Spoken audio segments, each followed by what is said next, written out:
Hi guys, welcome sa ating panibagong video. At sa video natin ngayon ay magsi-celebrate lang tayo ng 1 month old thing, aka yung ating Honda Click version 3. So kaka 1 month niya lang kahapon. Nag-vlog tayo kahapon pero hindi naka record yung ating audio mga buds, so pasensya na.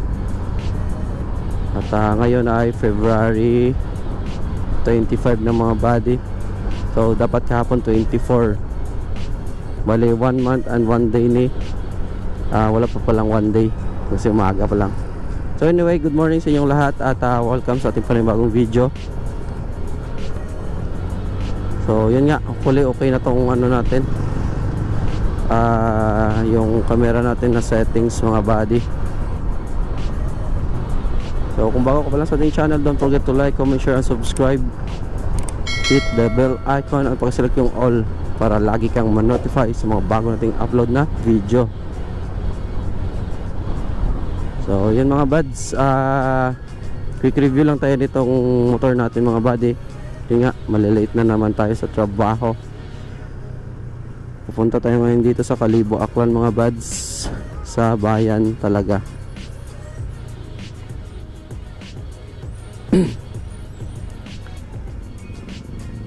Quick review mga buds, ano nga ba yung experience ko dito sa motor after ng 1 month or mahigit nating ginagamit mga buddy. So yun nga mga buds, tawag dito, yung ating quick review about dito sa motor ay kasi dyan na buds, medyo nawala tayo sa ating pag-vlog. Oops, maluwang ito yung mic natin So yun, issue, unahin muna natin yung issue mga buds.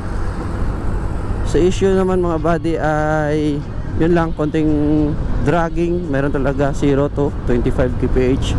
Meron siyang dragging. Ewan ko kung normal ba yun, kasi first time lang natin magkaroon ng automatic na motor.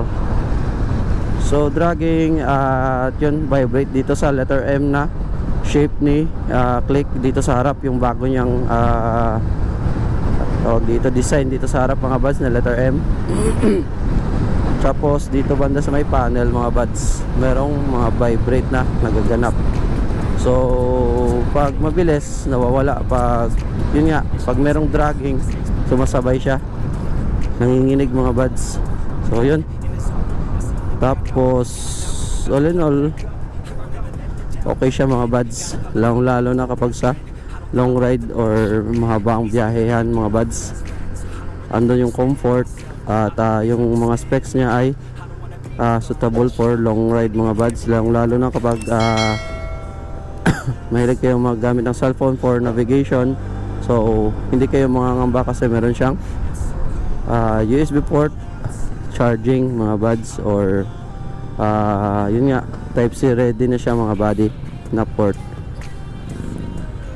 Sa mga camera at katulad ko na small YouTuber na vlogger, na moto vlogger, whatever, ay hindi na ako nangangamba malubatan ng camera mga buds. So kapag meron kang charger ng battery mo, ay saksak mo lang dito, ay sure na hindi ka malulubatan. Yung SD card mo lang yung mauubos. So yun mga buds, dito na nga tayo sa Kalibo. At good morning ulit sa inyong lahat. At so yun, ano po ba mga buddy, so wala na akong sasabi dito sa motor nito. So siguro soon ay magre-review tayo ng full review nito. At yun nga, separate na rin natin yung mga bagay na kung bakit mo to dapat bilhin. So yan, ano pa ba mga buds. So yun, bigyan ko lang siguro kayo ng kaunting review. Meron itong 124 cubic centimeter displacement 4-stroke, 2 valves, single overhead cam, liquid cooled, powered with ESP or Enhanced Smart Power by Honda. So yun lang muna mga buds. Sa torque at power ay hindi pa natin kabisado. So sa full review na lang natin yan i-discuss.